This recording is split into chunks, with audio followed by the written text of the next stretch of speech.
तो नीतीश इतना ज्यादा कैलकुलेटेड है, डिटेल्स है, और नीतीश को समझने के लिए हमने बहुत कोशिश किया। कहाँ पढ़ पाया है कोई किताबें नीतीश जी, जिसने पढ़ना पलटा वो पराया हो गया जी। यूज्ड टू हो गए हैं। तो भाजपा धीरे धीरे प्रभाव बढ़ाने लगी। अचानक से नीतीश कुमार ने जो किया वो सारे लोगों ने देखा। 4 सीटें निकलने के बाद 38 विधायक बच जाते हैं एनडीए गठबंधन में। जी, तो यहाँ भी 3 की जरूरत पड़ेगी। बिल्कुल। ओरमा ग्रुप, जो सोचता है वो करता है, आपके अपने सपनों का आशियाना। नमस्कार, भारत लाइव देख रहे हैं आप और मैं हूं आपके साथ स्वेक्षा। एक बार फिर से बहुत बहुत स्वागत है आपका हमारे इस खास कार्यक्रम में। और जैसा कि आप देख सकते हैं, इस वक्त हमारी मौजूदगी जो है बाबा के साथ है। और ये जाहिर सी बात है, जब जब बाबा हमारे साथ रहे तब तक उन्होंने बिहार की राजनीति से जुड़े कई चीजें हमें समझाई है, कई मानचित्र समझाए, या फिर जो गणित का जो नापतोल है वो तमाम चीजें बाबा के द्वारा हमने समझाए। और एक बार फिर से बाबा से और कई सवाल करेंगे और उनसे जानने की कोशिश करेंगे, उनसे समझने की कोशिश करेंगे। बाबा, खरमास खत्म होने वाला है। नीतीश जी जो है, जाहिर सी बात है, लगातार चर्चाएं चल ही रही कि कुछ बड़ा फैसला लिया जाएगा, कुछ बड़ा होते हुए दिखेगा। ऐसे में ये भी खबरें काफी तेज चल रही है कि जो तेजस्वी यादव है वो भी दिल्ली में मीटिंग करेंगे बड़े बड़े नेताओं से, उनके भी मिलने की चर्चा है। चिराग पासवान है, उनका भी अपना मांग है कि उनको भी राज्यसभा में एक सीट तो चाहिए ही। इसके अलावा भी कई लोग हैं, और नीतीश के जो खुद के बेटे यानी कि जो निशांत कुमार है, उनको लेकर भी चर्चाएं तेज है कि निशांत की एंट्री देखने के लिए मिलेगी। ये सब क्या है? बड़ा झमाझोल, समझ में नहीं आ रहा, जरा समझाइएगा। आपने ऐसी बात कही कि नहीं समझ में आ रहा है। कहाँ पढ़ पाया है कोई किताबें नीतीश जी, जिसने पढ़ना पलटा वो पराया हो गया। जी। नीतीश को जितना समझने की कोशिश कीजिएगा ना, उतना ही ज्यादा आप उलझते चले जाइएगा। और नीतीश कुमार की राजनीतिक प्रकृति रही है कि वो फैसले बहुत सोच समझ करके लेते हैं। हाँ, जी। उनके एक एक बात में आपको डिटेल नजर आएगा, और कोई भी बात, कोई भी प्लानिंग उनकी असफल नहीं आज तक हुई है। हाँ, 2013 में हालांकि उन्होंने जो फैसला लिया था, निश्चित रूप से वो फैसला उनका अपना व्यक्तिगत लिया हुआ था, जिसके लिए उन्होंने उसका नैतिक जिम्मेवारी भी लिया था, और 2014 की हार का नैतिक जिम्मेवारी लेते हुए उन्होंने मुख्यमंत्री की कुर्सी भी छोड़ी थी। तो नीतीश इतना ज्यादा कैलकुलेटेड है, डिटेल्स है, और नीतीश को समझने के लिए हमने बहुत कोशिश किया। अक्सर आप नीतीश कुमार को जब देखिएगा विधान परिषद या विधानसभा में, तो बैठे रहते हैं जब लॉबी में, तो वहां से सीधे वो पत्रकारों की तरफ देख करके और अपनी बातों को ऑथराइज करवाते हैं कि क्या मैंने जो कहा वो गलत कहा या ठीक ठाक कहा, आप लोग उसको बताइए। नीतीश कुमार निश्चित रूप से कोई ना कोई प्लानिंग कर रहे हैं। जब नीतीश कुमार शांत हो जाते हैं, जब बहुत ज्यादा खुद पर भरोसा करने लगते हैं और खुद से चीजों को देखने लगते हैं, तो उसके मायने होता है कि नीतीश कुमार कोई प्लान बना रहे हैं। नहीं तो वो अपने जो इर्द गिर्द लोग हैं, अपने सहयोगियों को वो काम दे दिया करते हैं कि ये काम तुम कर लो, ये काम तुम कर लो। लेकिन इस बार 2-3 बातें बड़ा ही अजीबोगरीब हुई है। अजीबोगरीब इसलिए मैं बता रहा हूं कि अब तक नीतीश कुमार ने किसी भी परिस्थिति में, जब वो 43 सीट पर थे तब भी उन्होंने, गृह विभाग मांगती रह गई, भाजपा नहीं दिया उन्होंने। परिस्थितियां थी कि जरा सा भी नीतीश कुमार से इधर उधर करती भाजपा तो वो पाला बदल सकते थे, क्योंकि लालू प्रसाद इंतजार में बैठे हुए थे, आइए ना हमारे परिवार में मिलके बनाएंगे सरकार। नीतीश कुमार कहीं ना कहीं इस बात जानते थे कि भाजपा ऐसा कदम नहीं उठा सकती है, और उन्होंने दावा कर दिया कि जो देंगे वही आपको लेना पड़ेगा। और आपने देखा भी कि क्या हुआ। लेकिन उस सरकार में धीरे धीरे करके भारतीय जनता पार्टी का मुंह खुल गया। घोंघा का मुंह जब खुलता है ना, तो आप समझते हैं क्या होता है। तो भाजपा धीरे धीरे समझ गई कि अब नीतीश कुमार अभ्यस्त हो गए हैं, नीतीश कुमार अब कहाँ जाएंगे, नीतीश कुमार के पास सीटें भी कम है, यूज्ड टू हो गए हैं। तो भाजपा धीरे धीरे प्रभाव बढ़ाने लगी। अचानक से नीतीश कुमार ने जो किया वो सारे लोगों ने देखा। 2022 में एक बयान और नीतीश कुमार ने पाला ही बदल दिया, भाजपा को सत्ता से बेदखल कर दिया। इस बार जो चीजें सामने आ रही हैं, बार बार बात वहीं आकर कंटक जा रही है। सब कुछ ठीक होने के बाद क्या नीतीश कुमार दबाव महसूस कर रहे हैं? देखिए, विपक्ष तो जो बातें कह रहा है वो यही है। दूसरी सबसे बड़ी बात कि अभी जो उत्तराखंड में हुआ, जिस तरह से बिहार को लेकर के बातें कही गई, बिहार की महिलाओं को लेकर के, बिहार की बेटियों को लेकर के जो बातें कही गई, निश्चित नीतीश के कान में भी गई होगी बात। हाँ, बिल्कुल गई होगी। और जब नीतीश कुमार के कान में गई होगी, उस समय भारतीय जनता पार्टी ने बिहार को विशेष कुछ देने का प्लान बनाया था, जिसमें आपने देखा भी होगा कि नितिन नवीन को पार्टी का कमान ही हाथ में दे दिया गया है। जी। और कमान हाथ में दे करके किसी को पीढ़ा दे करके और उसको बेइज्जत करना शुरू कर दीजिएगा, तो ये तो उचित नहीं है। बिल्कुल। इस पर भारतीय जनता पार्टी की तरफ से अभी तक कोई बयान नहीं आया है, ये भी बहुत दुर्भाग्यपूर्ण है। लेकिन खैर, भारतीय जनता पार्टी की राजनीतिक प्रकृति क्या है ये तो भारतीय जनता पार्टी समझे।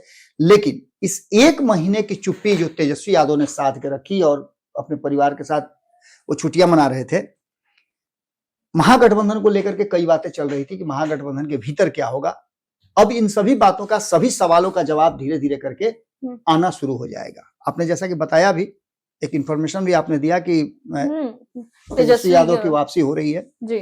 और तेजस्वी यादव की वापसी होगी तो तेजस्वी यादव के आने से पहले बिहार में तो उनके आने की तैयारी चल ही रही है।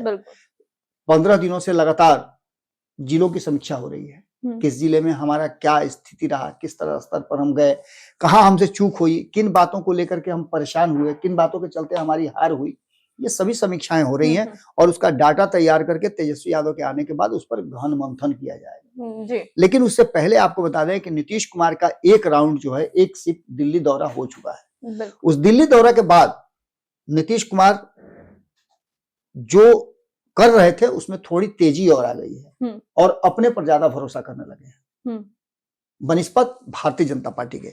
तो इसका सीधा मतलब क्या होता है कि नीतीश कुमार को कहीं ना कहीं अब यह एहसास हो गया है कि उनको जो वादा किया बिहार की जनता से उसे पूरा करने के लिए उनको खुद से इनिशिएटिव लेना पड़ेगा। कई जगहों पे नीतीश कुमार गए हैं, कई परियोजनाएं थी जिनका खुद उन्होंने निरीक्षण किया है और उसको जल्दी पूरा करने की बात भी कही है। इन सभी बातों को लेकर के एक तरफ जहां तेजस्वी यादव और पूरा एनडीए गठबंधन एक तरफ, महागठबंधन एक तरफ, महागठबंधन के साथ सीटों की संख्या तो कम है, संभावनाएं भी दूर दूर तक नहीं है, लेकिन अगर कोई फैसला नीतीश कुमार लेते हैं एनडीए गठबंधन से बाहर होने का, तो उस समय ये छोटी जो संख्या नजर आ रही है 35 लोगों की और बाकी 6 लोग जो बाहर हैं 41 लोगों की, ये 41 लोगों का ग्राफ पावर जो है वो बढ़ जाएगा। क्योंकि ऐसा 2013 में हमने देखा है, 2010 में भी इसी तरह का कुछ हुआ था। 30-32 के आसपास सीटें विपक्ष के पास थी और नीतीश कुमार ने जब भारतीय जनता पार्टी से खुद को अलग करने का प्लान बनाया था तो ये 30-32 सीटें बहुत इंपॉर्टेंट, महत्वपूर्ण हो गई थी जी। क्योंकि इन सभी ने सपोर्ट करके नीतीश कुमार को सरकार बनवाया था। अब जबकि ये सब कुछ होने लगा है तो नीतीश कुमार ने अचानक से एक फैसला लिया है वरिष्ठ नागरिकों को लेकर के, उनके स्वास्थ्य को लेकर के, उनकी सुरक्षा को लेकर के, उनके जीवन को लेकर के, उनके इलाज को लेकर के एक फैसला लिया है।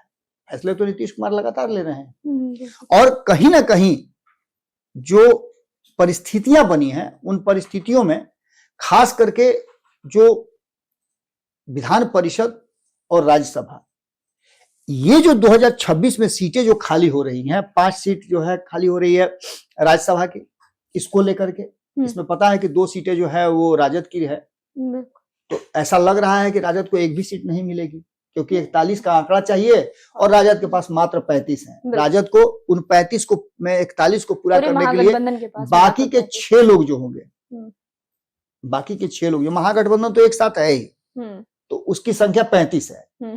5 एआईएमआईएम के पास है और 1 बीएसपी के पास है, 6 यानी 41 होता है। तो ऐसी स्थिति में ये 41 एक साथ अगर हो जाते हैं तब विपक्ष को 1 सीट मिल सकता है राज्यसभा का। लेकिन एक बात तो तय मान के चलिए कि नीतीश कुमार को या किसी और को विशेष तो कुछ मिलना नहीं है।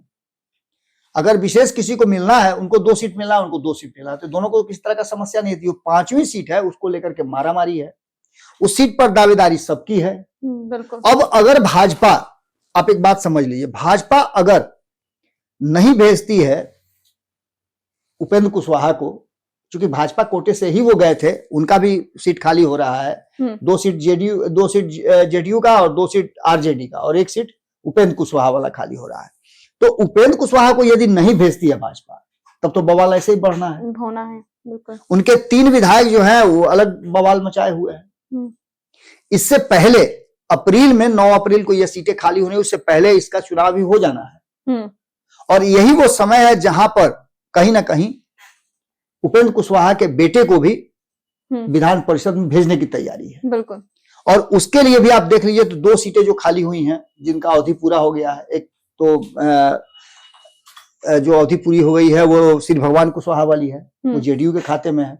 और एक सीट जो है इधर खाली हुई है जो यहाँ गई है बीजेपी की। तो 2 सीटें जो खाली हुई हैं उन्हीं दोनों पे चुनाव होना है। तो जेडीयू तो अपना सीट देने नहीं जा रही है, बिल्कुल देने वाली है बीजेपी। क्या बीजेपी अपनी सीटें देगी, ये भी एक सवाल खड़ा होता है। सवाल इसलिए खड़ा हो रहा है कि ऐसी स्थिति में जबकि उनके तीनों विधायक उनके साथ नहीं होंगे तो क्या होगा। अब इन सभी परिस्थितियों को अगर जोड़ घटाव करके देख लिया जाए तो नीतीश के लिए मुफीद और नीतीश के लिए माकूल स्थिति क्या होगी। तो निश्चित रूप से नीतीश कुमार को अपनी संख्या बढ़ानी है। एआईएमआईएम के जो लोग हैं, आपने देखा होगा कि एआईएमआईएम के जो विधायक हैं 5, वो नीतीश कुमार के संपर्क में गए थे, नीतीश कुमार से उनकी बातचीत हुई थी।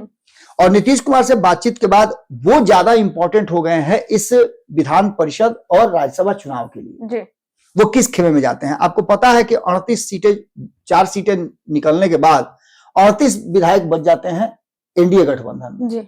तो यहां भी 3 की जरूरत पड़ेगी, बिल्कुल 41 पूरा करने के लिए। तो इधर भी नहीं पूरा हो रहा, उधर भी। अच्छा, ये जो चुनाव होता है प्रथम वरीयता, द्वितीय वरीयता का होता है। 1 नंबर में किसको पसंद कर रहे हैं, दूसरे नंबर में किसको पसंद कर रहे हैं। सेकंड वरीयता का जो वोट होगा उस वरीयता के आधार पर जीत हार की बात की जा रही है। तो सेकंड वरीयता किसको मिलेगी, इसको लेकर के भी एक सवाल खड़ा हो रहा है। तो ऐसे में एक बात तो तय है कि जदयू का फैसला नीतीश कुमार को लेना है, भाजपा का फैसला दिल्ली में बैठे हुए उन सीनियर लीडरान को लेना है। बिहार में कोई फैसला उनका नहीं होना है। और एक सीट जो बच जाती है उस पर जो दावेदारी है, एक तरफ आपने देखा होगा जीतन राम मांझी की है, दूसरी तरफ आपने देखा होगा कि चिराग पासवान जबरदस्त उसमें दावेदारी कर रहे हैं।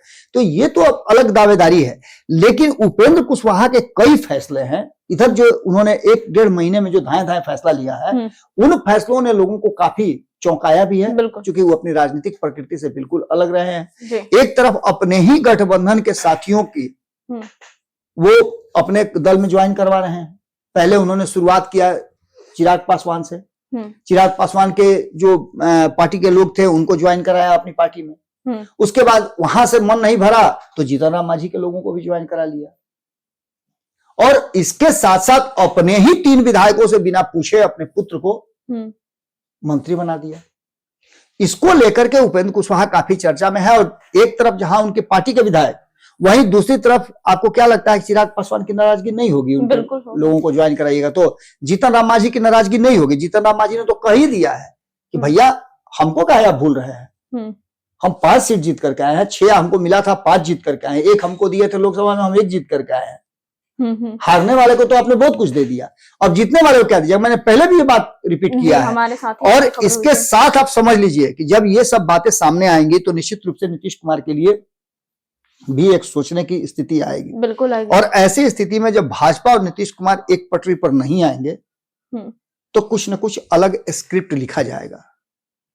नीतीश कुमार कौन सी स्क्रिप्ट लिखते हैं और उस स्क्रिप्ट का क्लाइमेक्स क्या होगा, जिसमें इतनी बातें तो मैंने कह दी, जिसमें नजर मुझे आ रहा है कि 3 युवाओं का भविष्य दिख रहा है। एक को डैमेज करने से 3 युवाओं का भविष्य सामने नजर आ रहा है। एक तो तेजस्वी यादव का, दूसरा चिराग, जो काफी लंबे समय से मेहनत भी कर रहे हैं, उनके पास वोट बैंक भी है। और जब जब नीतीश कुमार को जरूरत महसूस हुई है, लालू प्रसाद ने उनका साथ दिया है। बिल्कुल सत्ता में बने रहने के लिए लालू प्रसाद ने हमेशा दिया है। जब भाजपा के साथ मिलकर के जीतन राम मांझी खेल करना चाह रहे थे तब भी लालू प्रसाद ने उनका साथ दिया था। सबको पता है कि वो कुर्सी से नहीं उतरना चाहते थे, तब नीतीश कुमार का साथ दिया था लालू प्रसाद ने, बिना शर्त समर्थन दिया था, कांग्रेस ने भी दिया था। तो एक तो वो बातें हैं, हालांकि उससे एहसान को तो उन्होंने 2015 और 2022 में तोड़ उतार दिया था। लेकिन अब नई जो सोच है उसके तहत भारतीय जनता पार्टी को लेकर के पूरे देश भर में चल रहा है क्षेत्रीय दलों का, कि क्षेत्रीय दलों को इस बात का डर हो गया है कि भारतीय जनता पार्टी अगर बहुत ज्यादा ताकतवर हो जाएगी तो क्षेत्रीय दलों को समाप्त होना पड़ेगा। और ये कोई भी नहीं चाहेगा, खुद नीतीश कुमार भी नहीं चाहेंगे। बिल्कुल नहीं, क्योंकि नीतीश कुमार को भी इस बात का डर रहता है कि उनके साथ क्या होगा। उनके जो 12 सांसद हैं, आज वो भी कहीं ना कहीं उन पर बार बार सवाल ये खड़ा होता है कि वो भाजपा के संपर्क में है, वो नरेंद्र मोदी के संपर्क में है, वो अमित शाह के संपर्क में है। ये सारी बातें चलती रहती हैं। तो ये सभी परिस्थितियों को लेकर के जहां एक तरफ तेजस्वी, वहीं दूसरी तरफ निशांत के भी भविष्य का चिंता उनको करना होगा। हाँ, बिल्कुल। अपनी पार्टी का चिंता करेंगे तो ऑटोमेटिक उनको निशांत नंबर 1 में नजर आएंगे। तो एक तरफ जहां तेजस्वी यादव के वो जो 25 विधायक हैं और उनके गठबंधन के जो बाकी के 10 हैं, उनकी ताकत बढ़ जाती है। अगर वो नीतीश कुमार के साथ आ जाते हैं तो 85 में ये 35 बढ़ जाते हैं। तो ये संख्या वहां तक पहुंच जाती है जहां तक सरकार बनाने के करीब वो होते हैं। अब ऐसी स्थिति में सीधे तौर पे 120 जब हो जाता है तो 2 की कमी हो जाती है, तो AIMIM का भी वहां बढ़ेगा। और AIMIM अगर छटपट करती भी है तो चिराग पासवान को एक बड़ा मौका मिलेगा। चिराग पासवान के अधिकांश लोगों को मंत्रिमंडल भी मिल जाएगा, क्योंकि भाजपा वाला कोटा जब खाली हो जाएगा तो वहां 16-17 जो मंत्री बनाए जाने हैं वो पूरा का पूरा ये चंक खाली हो जाएगा। तो ये नीतीश कुमार किसी को बांट सकते हैं। तो यहाँ पर चिराग पासवान को भी अधिक मिल सकता है, जीतन राम मांझी की मंशा भी पूरी हो सकती है, और साथ साथ बाकी के लोगों का अपना जो मन है, मिजाज है, वो भी हो सकता है सरकार में आने का, और सरकार में मजबूती से आने का मौका मिल जाएगा। तो ऐसे में निश्चित रूप से अगर स्क्रिप्ट नीतीश कुमार के हाथ से लिखी जानी है तो इस स्क्रिप्ट में भी बहुत सारी संभावनाएं हैं, और इन संभावनाओं को कहीं ना कहीं नीतीश कुमार तलाश रहे हैं। यही कारण है कि जो सहमत का खेल है वो एकदम लास्ट स्टेज में चल रहा है। 8 तारीख को जब तेजस्वी यादव आ जाएंगे, दिल्ली में मंत्रणा करके आएंगे, और नीतीश कुमार ऑलरेडी दिल्ली का मूड परख करके आए हैं। बिल्कुल। तो अगर कहीं नीतीश का मूड चेंज हो गया, और नीतीश का मूड जो है वो कभी भी चेंज हो सकता है, तो ऐसी स्थिति में नीतीश का मूड चेंज होता है तो उनकी जो नई स्क्रिप्ट है वो बहुत चीजों को बदल सकती है।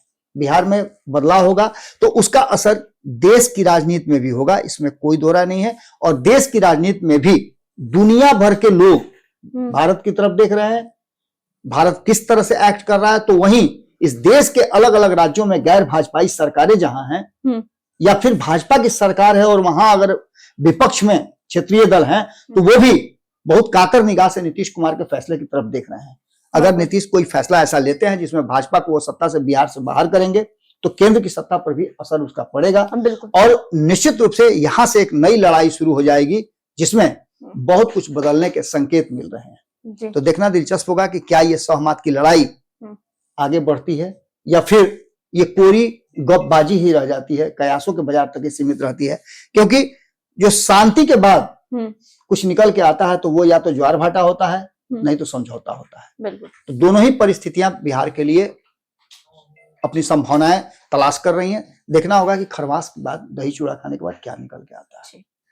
बहुत बहुत धन्यवाद बाबा, आपने सचमुच बहुत बेहतरीन तरीके से हम लोगों को समझा दिया कि भाई क्या खेल जो है इस वक्त चल रहा है, और वास्तव में ये देखना बहुत दिलचस्प होगा, और यूं कहें तो इंतजार भी रहेगा कि अब खरमास के बाद यानी दही चूड़ा खाने के बाद नीतीश कुमार कौन सा खेल जो है बिहार की सत्ता में खेलते हैं और दिखाते हैं। एक बात मैं इसमें और जोड़ना चाहूंगा। जी बाबा बिल्कुल। आपके मन में एक सवाल और भी हो सकता था कि कहीं ऐसा तो नहीं कि जो बातें भाजपा के लोग कह रहे हैं, भाजपा के कई नेताओं ने, कई मंत्रियों ने ये बात कही है कि राजद के लोग हमारे संपर्क में हैं, राजद के कई विधायक हमारे संपर्क में, 25 के 25 हमारे संपर्क में हैं।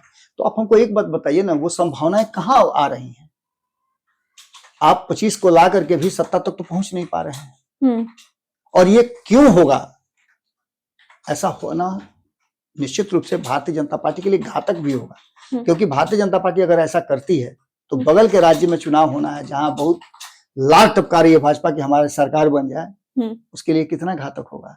और नीतीश कुमार के साथ अगर धोखा होता है, अगर नीतीश कुमार को सत्ता से बेदखल करके भाजपा अपनी सरकार बनाती भी है तो वो सरकार सफल सरकारों में से नहीं होगी, बल्कि लोकतांत्रिक प्रक्रिया में एक बड़े सुनामी की तरह काम करेगी। इसमें भी कोई दो राय नहीं है। वो भी विधायक इंतजार कर रहे होंगे कि नीतीश कुमार ज्यादा बेहतर विकल्प है। आया तो था, पिछले ही बार कई लोग आए थे जिन लोगों को कहाँ कोई जगह मिला, वो अभी भी इंतजार ही कर रहे हैं। 1-2 लोगों को छोड़ करके बाकी सब लोगों को इधर उधर भटकना पड़ा। छोड़ करके पार्टी आए थे जब बहुमत साबित करना था नीतीश कुमार की सरकार को। जनवरी 2024 में जब वापसी करके आए थे एनडीए गठबंधन में, राजद से आने वाले 7 लोगों ने राजद महागठबंधन छोड़ा था। उन 7 लोगों की स्थिति क्या हुई? किसी को जगह बदलना पड़ा, किसी को कुछ, जीत जाना अलग बात है, लेकिन उनको कितनी परेशानी हुई होगी वो वही जानते हैं। कितना मुश्किल से जीत पाए हैं चेतन आनंद, वो उनको पता है। संगीता कुमारी को कैसे मिला टिकट, ये उनको भी पता है। मुरारी गौतम का क्या हुआ, कहां से जाकर के उनको लड़ना पड़ा, ये भी उनको पता है। तो निश्चित रूप से कहीं ना कहीं जीत हार अलग चीज है, लेकिन एक संशय तो आपके मन में बना रहेगा कि वहां जाने के बाद आपको क्या मिलेगा और वो क्यों आएंगे, क्योंकि उनकी प्रकृति ही बिल्कुल अलग है। वो हार करके जो लोग आए हैं, आप देख लीजिए ना, 75 से अधिक उनके पास विधायक थे, मात्र 25 लोग जीत करके आए हैं। जो लोग जीत करके आए हैं वो निश्चित रूप से भाजपा के विरुद्ध ही जीत करके आए होंगे, जदयू के विरुद्ध ही जीत करके आए होंगे। और जीत करके आए हैं तो लोगों में अब कितना होगा, आप समझिए कि जब ये 202 जीत करके आए तो ये भी हार सकते थे, लेकिन इनको लोगों ने जिताया है तो ये सोच के जिताया होगा कि ये भाजपा के विरुद्ध ही काम करेंगे। ये भी परिस्थितियां हैं, आगे के भविष्य के राजनीति के लिए भी उन लोगों का सहज नहीं है पाला बदलना। तो ऐसी परिस्थिति में अगर भाजपा के लोग कह भी रहे हैं कि मेरे संपर्क में है, तो समझ लीजिएगा कि मुंगेरी लाल के सपने जैसा ही है। अच्छा,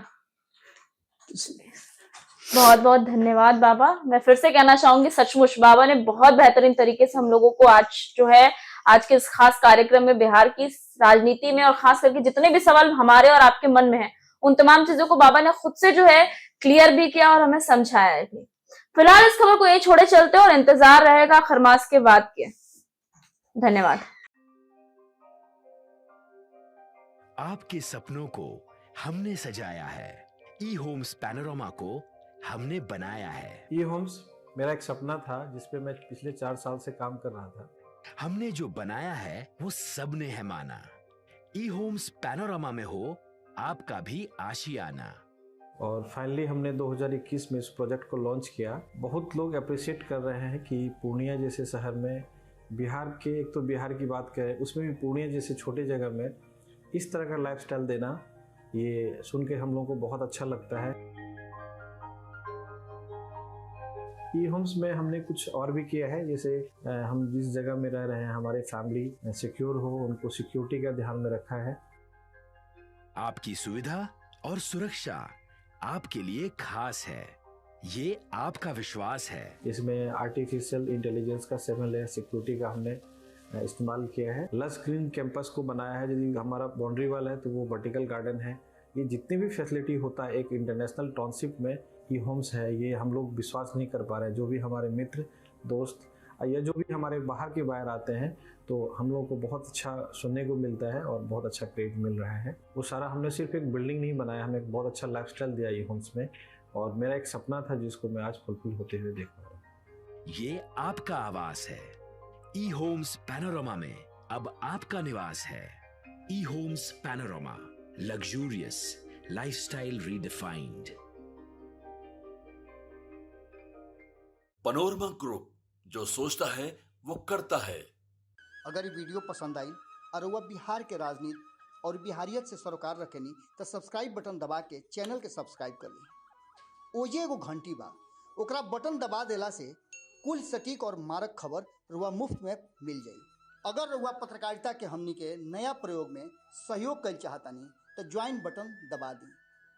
पेटीएम नंबर नोट कर ली 9386 816 700।